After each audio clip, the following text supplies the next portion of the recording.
Welcome back to The Person Everyone Needs. I'm your host, Webb Hoggard. Over the last few weeks, we have been talking about being uniquely yourself, uniquely individualistic, but also unified together.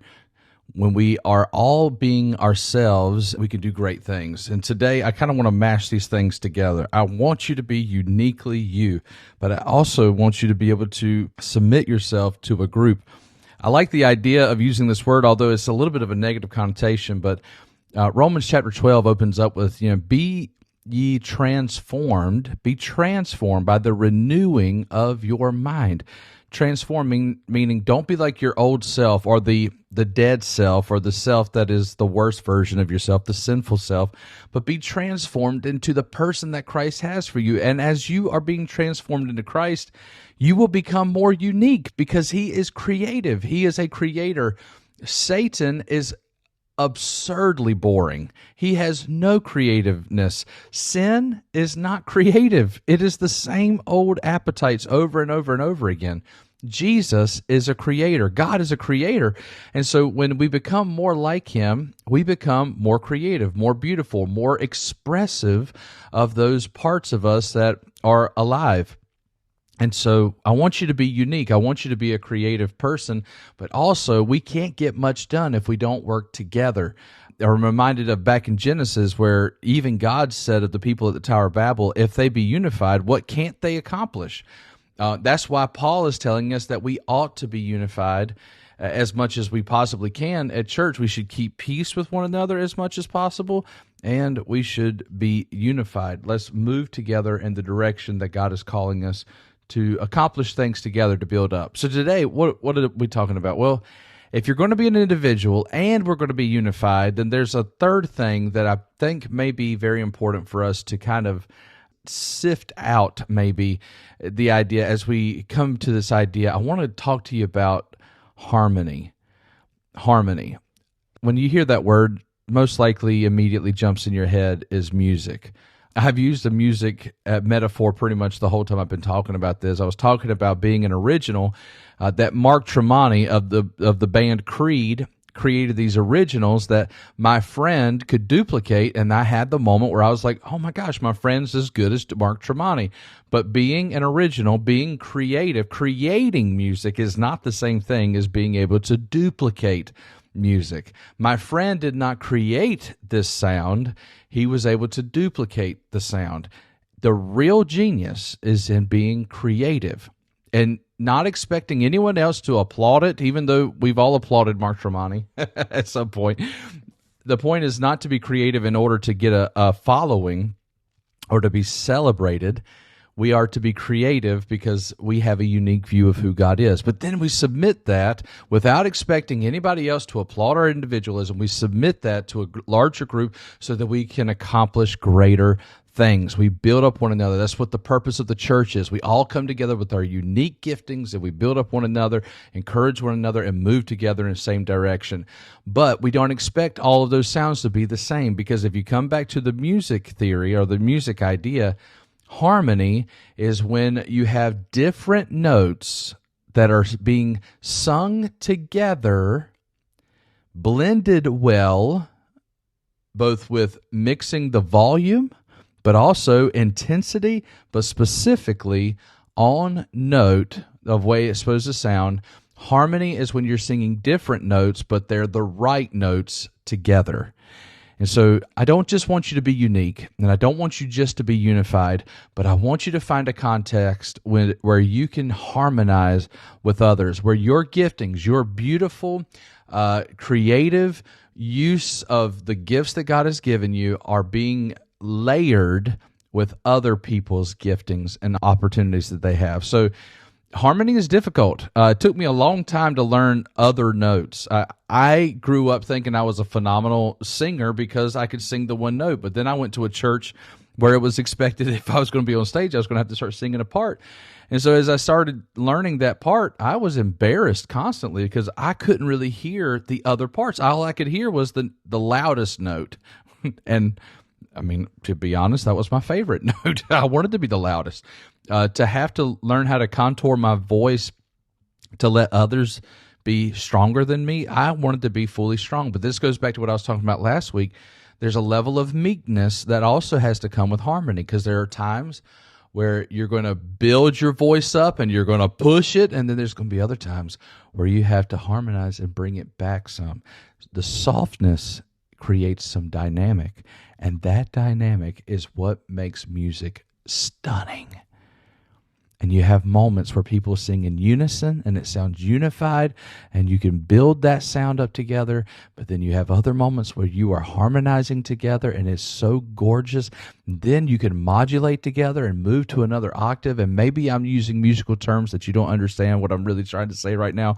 I know this to be the case, though. Harmony is gorgeous, but it's also difficult. To learn that part, you have to train your mind to get off of the main thing and to learn how to do your thing well in connection with what the main thing is. So I'm a pastor of a church. When you think of church, you think of preaching, you think of the service, but there's a lot of other things that have to go on to have a church. There's care that has to be taking place. Somebody has to count the finances to make sure that all the bills are being paid so that we can maintain having a space to come together. We have a school, so there's so much administration, so much training, so many directions that has to go there. Young people constantly are needing counseling and connection, other opportunities, other events, things to maintain their time and their perspective. So there's a lot of other things that they all have to harmonize together. We may be playing different notes, we may be singing different notes, but they have to harmonize together. There's a concept that years ago I started really chewing on, and I didn't realize it was pretty famous. Just one of those areas I thought I was unique, and there's a lot of us that think this. But diversity and unity. It takes unity to do something great, but it takes diversity to do a lot of things great. We need every different kind of personality and gifting set in order to do those things, but we have to harmonize together. We can't do these things separately.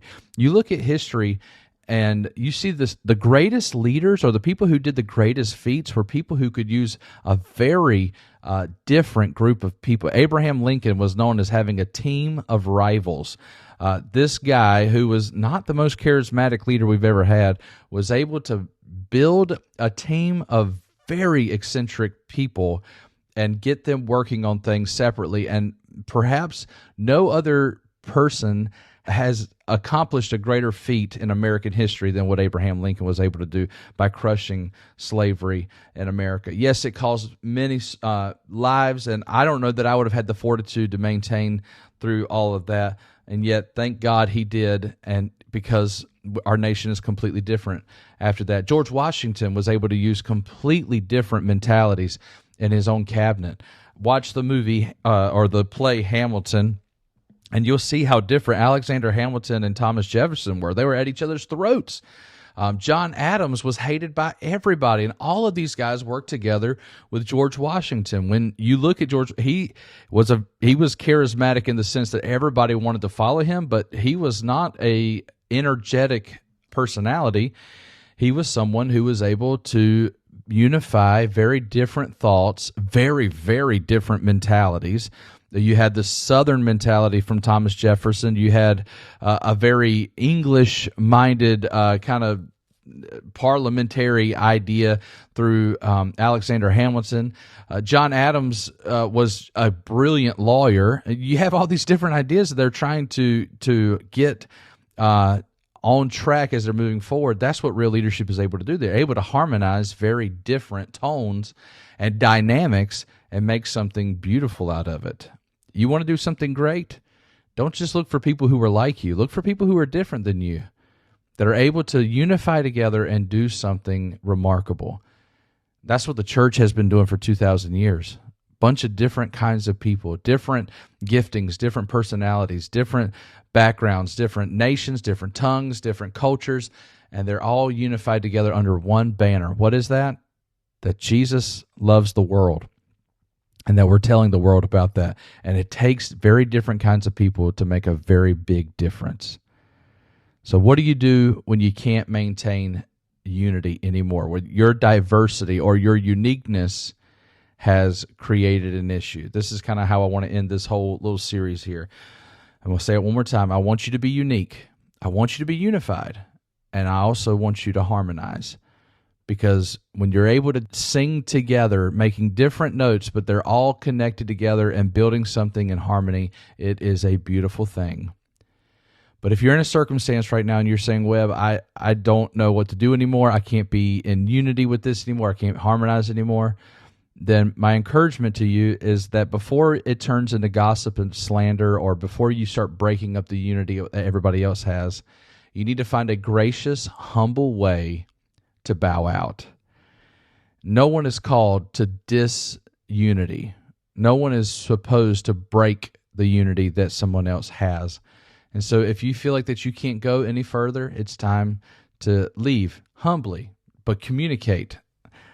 I can't go along with this anymore. You don't need to give a whole big point. You don't need to, throw a grenade in the door before you leave, but find a way to communicate.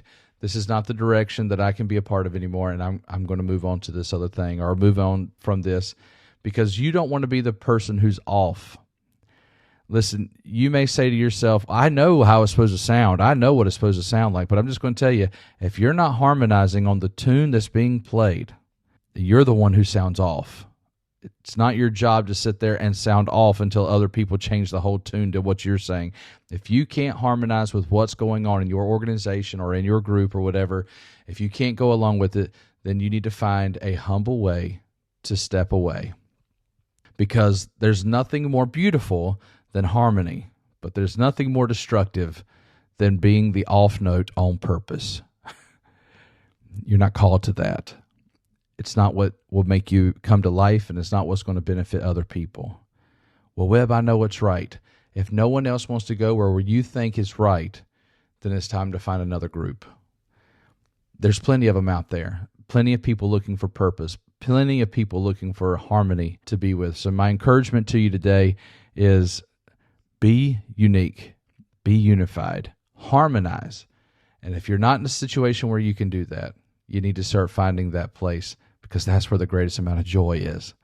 And when you can build a symphony of all these diverse notes working together, man, is it beautiful. My goodness, is it beautiful.